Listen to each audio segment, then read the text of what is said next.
BJP उम्मीदवारों से नाखुश सीएम शिवराज। बीजेपी को अपने ही नेताओं पर भरोसा नहीं। हाईकमान की रणनीति से मुश्किल में फंसी बीजेपी ने मध्य प्रदेश में अपनी रणनीति बदल दी है। ये भी कह सकते हैं कि यहाँ बड़ा राजनीतिक प्रयोग किया जा रहा है। जहाँ भाजपा दावा कर रही है कि वो सत्ता में बरकरार रहेगी, तो हार के डर से उसने 7 सांसदों को मैदान में उतार दिया है, जिसमें से 3 केंद्रीय मंत्री भी शामिल हैं। जबकि लंबे समय तक एमपी में सीएम पद के लिए दावेदारी पेश करने वाले कैलाश विजयवर्गीय पर भी दाव खेला गया है।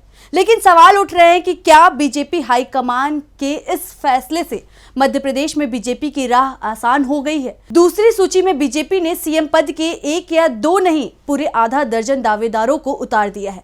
लेकिन सीएम शिवराज का नाम इस सूची में भी गायब है। आमतौर पर पहली ही सूची में बीजेपी अपने सीएम उम्मीदवार के नाम का ऐलान कर देती थी, लेकिन पार्टी की अब तक की 3 सूची जारी हो चुकी है, जिसमें सीएम शिवराज का नाम नहीं है, जिससे वो भी नाराज बताए जा रहे हैं। और अब तो यहां तक दावा किया जा रहा है कि शिवराज सिंह चौहान का भी टिकट कट सकता है। नमस्कार, मेरा नाम निकिता है और आप सभी का हमारी स्पेशल रिपोर्ट में बहुत बहुत स्वागत है। हाईकमान ने उतार दिए दिग्गज, लेकिन चुनाव लड़ने की नहीं हो रही इच्छा। कैलाश विजयवर्गीय का बयान बता रहा है कि उनका कद घटाया गया। दूसरे दिग्गज नेता भी टिकट मिलने के बाद दिख रहे हैं मुश्किल में। बीजेपी ने मध्य प्रदेश में जिसे रण में उतारा है, जीत के लिए वो खुद ही बोल रहे हैं कि वो चुनाव मैदान में उतरने के लिए तैयार नहीं थे।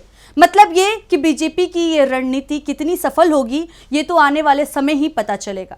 लेकिन इससे पहले कैलाश विजयवर्गीय को सुनिए, क्या कुछ बोला है उन्होंने। दे दिया मुझे, पर अंदर से खुश नहीं, सच कह रहा हूं, इसलिए कि मेरी लड़ने की इच्छा ही नहीं थी। एकदम 1% भी इच्छा नहीं थी। एक माइंडसेट होता है ना लड़ने का, अपने को तो जाना भाषण, अब बड़े नेता हो गए, अब हाथ जोड़ने का जाती तो भाषण देना और निकल जाना, भाषण देना और निकल जाना, ये सोचा था हमने तो प्लान ये बनाया था कि रोज 8 सभा करनी है, 5 हेलीकॉप्टर से और 3 कार से। इस प्रकार रोज 8 सभा करनी है इस पूरे चुनाव में, और ऐसा प्लान भी बन गया था। पर आप जो सोचते वो होता क्या, भगवान की जो इच्छा होती वही होता है। तो भगवान की ऐसी इच्छा थी कि मैं चुनाव लड़ूं, एक बार फिर से जनता के बीच में जाऊं, तो ईश्वर की इच्छा थी। तो मैं एक बार फिर से उम्मीदवार, मुझे अभी भी विश्वास नहीं हो रहा है कि मैं उम्मीदवार, सच कह रहा हूँ मैं, मेरे को लग ही नहीं रहा है कि मुझे टिकट मिल गया और मैं उम्मीदवार बन गया।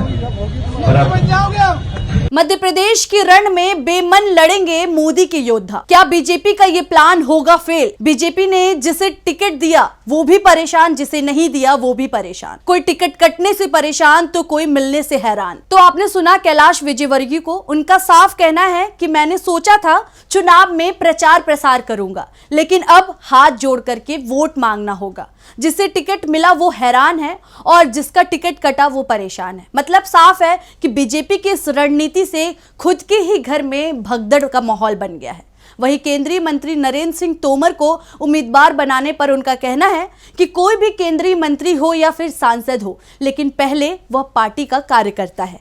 केंद्रीय चुनाव समिति ने निर्णय किया है तो चुनाव लड़ेंगे। मतलब ये कि मन हो ना हो, फिर भी फैसला किया है तो चुनाव लड़ेंगे। वैसे ये बीजेपी के इतिहास में पहला मौका है जिसे चुनाव प्रबंधन समिति का अध्यक्ष बनाया गया हो, वो चुनाव लड़वाने की जगह खुद ही चुनाव लड़ने उतर गया हो। एमपी में बीजेपी को लगेगा बड़ा झटका। बीजेपी अपने ही रण में दिखाई दे रही है फंसती हुई। मध्य प्रदेश में बीजेपी की राजनीति से अपने ही हैरान। ये साफ है कि बीजेपी ने जिसको टिकट दिया वो तैयार नहीं है चुनाव लड़ने को, लेकिन पार्टी का आदेश है तो मन या बेमन से चुनाव लड़ना पड़ सकता है। मगर सबसे महत्वपूर्ण सवाल यह है कि बीजेपी ने एमपी चुनाव में जिन पर दाव लगाया है, क्या वो चुनाव जीत पाएंगे? क्योंकि टिकट मिलने के बाद भी सांसदों के चेहरों से खुशी गायब दिखाई दे रही है। खुशी की जगह चिंता दिखाई दे रही है। सांसदों के लिए विधानसभा चुनाव लड़ना आसान नहीं है। बीजेपी का ये प्रयोग पश्चिम बंगाल और उत्तर प्रदेश में फेल हो चुका है, लेकिन मध्य प्रदेश में ये प्रयोग बड़े स्तर पर हो रहा है, इसलिए नाराजगी भी ज्यादा दिखाई दे रही है। जिसके बाद ये साफ दिखाई दे रहा है कि बीजेपी का ये प्लान कहीं ना कहीं फेल हो सकता है। दरअसल बीजेपी हाईकमान को भी एहसास है कि 2018 में बीजेपी के खिलाफ जनता के मन में जो गुस्सा था, इस बार ये गुस्सा उससे ज्यादा दिखाई दे रहा है। खास तौर पे जिस तरह से 2018 में जनता के फैसले को दन बल से पलट दिया गया, उससे ये नाराजगी और भी ज्यादा दिख रही है और इसी डर के चलते पार्टी ने 7 सांसदों को चुनाव मैदान में उतार दिया है। वहीं मध्य प्रदेश में कांग्रेस ने भी बीजेपी पर निशाना साधा है और कहा कि बीजेपी को पता है कि उसके पास बताने के लिए कुछ नहीं है। कांग्रेस प्रदेश अध्यक्ष कमलनाथ ने कहा कि सांसदों को विधानसभा चुनाव में उतारकर बीजेपी ने साबित कर दिया है कि पार्टी ना तो विधानसभा में जीत रही है और ना ही लोकसभा चुनावों में। मंगलवार को एक ट्वीट में नाथ ने कहा कि बीजेपी की लिस्ट का सीधा मतलब है कि बदनामी की वजह से पार्टी चुनाव जीत नहीं पा रही है, इसलिए तथाकथित बड़े नामों पर दाव लगा रही है। दूसरी लिस्ट का सीधा मतलब है कि नाम बड़े और दर्शन छोटे। खुद को दुनिया की सबसे बड़ी पार्टी कहने वाले दल को उम्मीदवार नहीं मिल रहे हैं तो वोट कहां से मिलेंगे। वहीं कांग्रेस महासचिव और मध्य प्रदेश प्रभारी सुरजेवाला ने एक्स पर पोस्ट करते हुए कहा कि मध्य प्रदेश में भाजपा की दूसरी सूची का सच, हम तो डूबेंगे तुम्हें भी ले डूबेंगे सनम। 18 सालों में मध्य प्रदेश को भाजपा की सरकार ने बर्बादी की कगार पर पहुंचा दिया है। ये बात प्रदेश की जनता के साथ साथ भाजपा का केंद्रीय नेतृत्व भी जान रहा है। इसलिए 15 दिन पहले अमित शाह और कल मोदी जी ने शिवराज जी के नाम का और काम से किनारा कर लिया। उन्होंने दावा किया कि यह बात शिवराज सिंह को मन ही मन बहुत सताती थी।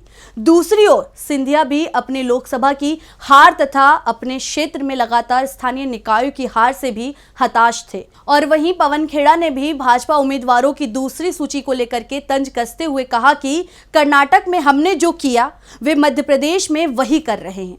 उनको लगता है कि पहले सूची जारी कर दो तो जीत जाएंगे, लेकिन यह नहीं पता कि सूची पहले जारी करो चाहे बाद में जारी करो, चाहे केंद्रीय मंत्री को लड़ा दो, जो होना है वो हो करके रहेगा। पवन खेड़ा ने कहा कि जब भाषणों में नाम गायब हो जाए, सूची में नाम गायब हो जाए तो समझ लीजिए कि भाजपा ने हार मान ली है। बीजेपी की सूची से साबित हो गया है कि चुनाव का नतीजा क्या रहने वाला है। उन्होंने दावा किया है कि अगर ज्योतिरादित्य सिंधिया चुनाव नहीं लड़ रहे हैं तो इसका अर्थ है कि वे अपनी हार को टाल रहे हैं, क्योंकि वह विधानसभा चुनाव से बचेंगे तो लोकसभा चुनाव में हार जाएंगे। बीजेपी के उम्मीदवारों की लिस्ट से खुद के खेमे में घमासान। बीजेपी से टिकट कटने पर पार्टी को छोड़ रहे हैं बीजेपी नेता। बीजेपी मध्य प्रदेश के मैदान में कैसे मारेगी छलांग। बीजेपी के अपने ही लोगों पर भरोसा खत्म। मध्य प्रदेश में बीजेपी प्रत्याशियों की दूसरी सूची जारी होने के बाद बीजेपी में बगावत के सुर तेज हो गए हैं।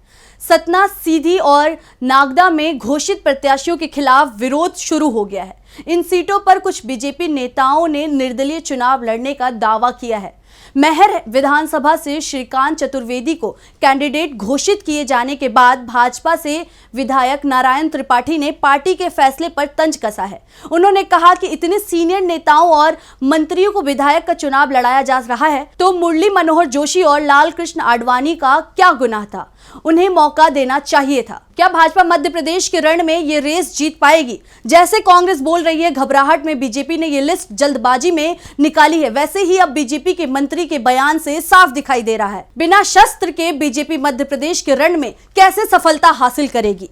जिसे टिकट मिला वो भी परेशान है, जिसके टिकट कटे वो भी बीजेपी से नाराज है। ऐसे में देखना दिलचस्प होगा कि बीजेपी ने जिसे मैदान में उतारा है वो दौड़ता है या फिर हार जाता है। फिलहाल इस स्पेशल रिपोर्ट में इतना ही है। इसी तरह की तमाम स्पेशल रिपोर्ट्स को देखने के लिए डीवी लाइव को सब्सक्राइब करें।